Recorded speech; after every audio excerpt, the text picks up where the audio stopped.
Hi everyone, today we're going to be talking about classism, or a bias against the poor. My name is Rhiannon Chuter Davis. I'm a fourth year psychobiology major. My name is Daniel Sarkissian. I'm a fourth year neuroscience major. And I'm Zadoorian, a fourth year phi-sci major.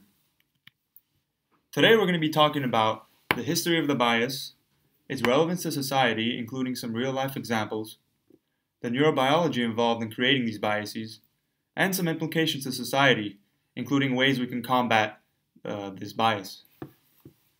Now, the history of classism. Class society has always existed in societies of hierarchical power. Previous class relations were that of the slave and slave master, or the serf and the lord. Now, the relation under the capitalist mode of production is between two classes, the capitalist and the proletariat. The capitalists own the means of production, and the proletariat do not. This allows for one class to extract the wealth from the labor of the exploited class. One of the first documentations of the impoverished conditions of the working class was by Frederick Engels in 1844, titled The Conditions of the Working Class in England. Engels' father owned a large textile factory in Manchester, England, which meant that he himself was in the capitalist class. Using this point of privilege, Engels became concerned with radical economic justice as he witnessed the poor working conditions of those who worked in his father's factory and everyone else living in the major cities during the Industrial Revolution. James Madison, one of the founding fathers of the United States of America, said that they, the landholders, ought to be constituted as to protect the minority of the opulent, the rich, against the majority. What he meant by this was that the property owners must use the power of the government to suppress any democratic means to redistribute land and resources for the impoverished masses. Landholders fought against voting rights for men without property and then African American voting rights and subsequent women's voting rights. The ruling class has opposed democratic rights that were won by the working class and oppressed peoples. This is relevant to our modern society, as the wealthiest 1% in the United States owns 40% of the wealth. 78% of Americans who work full-time live paycheck to paycheck, a life that is constrained to barely making ends meet. 1/3 of American households cannot afford food, shelter, or medical care. 41.2 million people live in food-insecure households that do not have a reliable access to sufficient amounts of nutritional foods. 45,000 people die every year because they lack health coverage, a clear indication that the for-profit healthcare system has negatively impacted poor and working people. Now, to add to that, Flint, Michigan hasn't had clean water since 2014. A city where 41% of its residents live under the poverty level. So next we'll be talking about the neurobiology of classism. Classism is intersectional with race. Therefore, the neurobiology of the classism bias might stem from similar brain regions as racial bias. We'll begin with discussing the amygdala. Studies have shown that physiological processes measured with an fMRI when looking at a racial bias focus primarily on the amygdala, the part of the brain that reacts to fear and threat. The amygdala has been strongly associated with racial biases, particularly since the amygdala is involved with fear and emotion.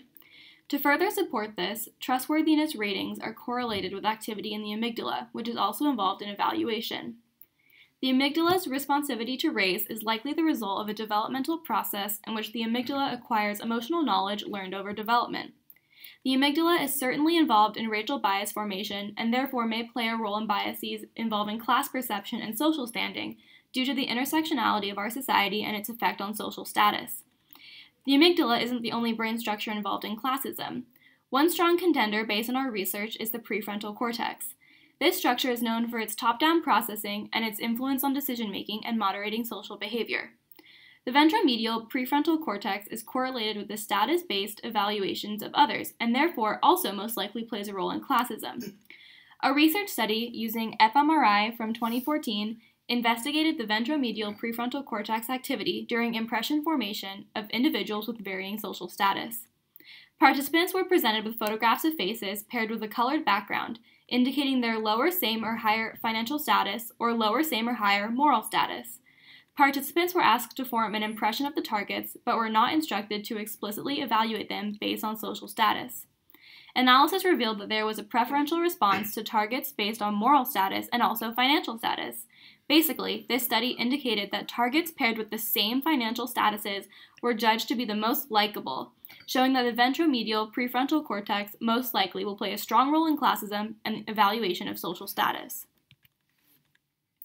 On this same note, recent neuroimaging research has linked the task of forming a person impression to a distinct pattern of neural activation that includes dorsal regions of the medial prefrontal cortex, further showing that this brain region is involved in perceptions of people.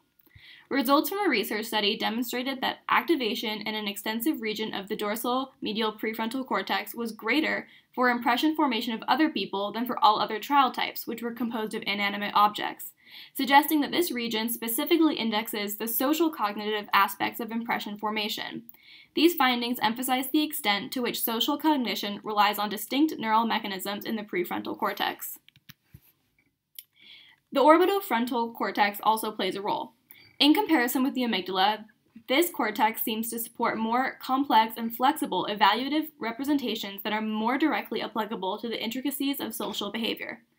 To date, relatively few studies have examined the role of this cortex in prejudice, most likely because the field has primarily focused on basic responses to racial group members.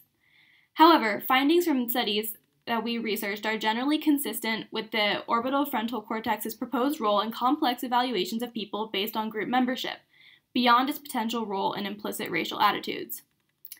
The anterior temporal lobe also plays a role. It's associated with the representation of social knowledge, such as attributes that describe people, but not inanimate objects.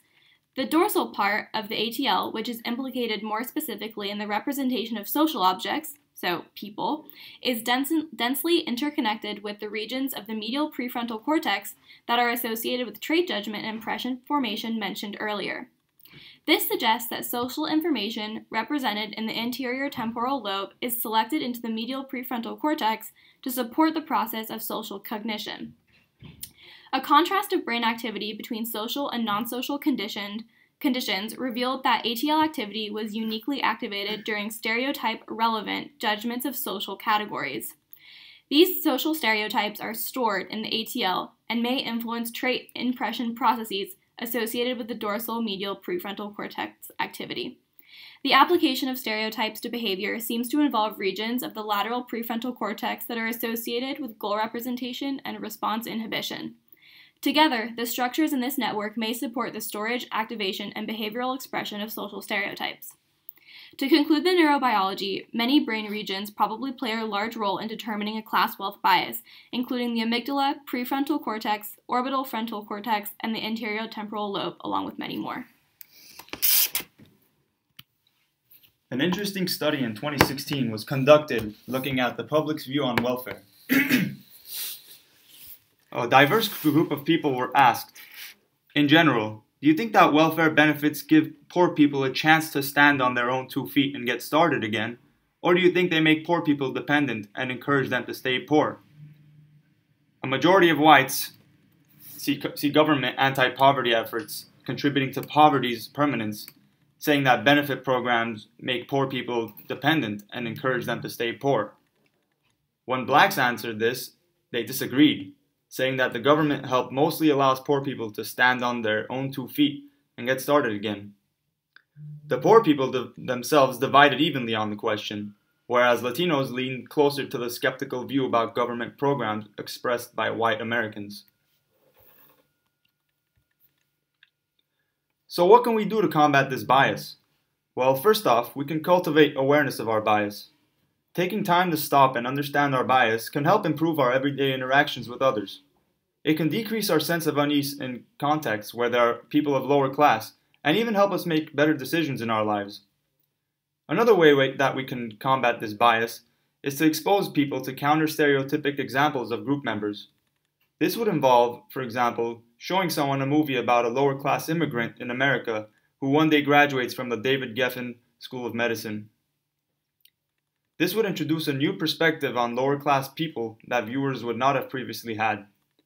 It would show them that not all lower-class people are lazy bums that don't care about pursuing higher education, a common stereotype.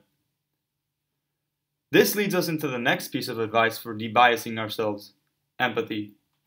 If we work to increase our empathy, it will allow us to see from the perspective of someone who stands in a lower class group and help us develop a better appreciation for what their concerns are. So many people do not understand what others go through simply because they've never put themselves in others' shoes. While superficially it may seem like someone is happy with life, in their minds they might be thinking about how they're going to feed their family that night. Another powerful technique we can use to combat our bias is to consciously contrast negative stereotypes with specific counterexamples. For example, by comparing a stereotype of lower class people to someone who has gone from rags to riches, perhaps Jay Gatsby, it can help us understand why our bias is unnecessary and that it shouldn't be applied to people without knowing who they really are. The final method of combating this bias is to make an effort to engage in positive interactions with members of lower class groups. The more time spent doing this, the more the stereotyping and bias will dissipate. Thank you for listening to our presentation.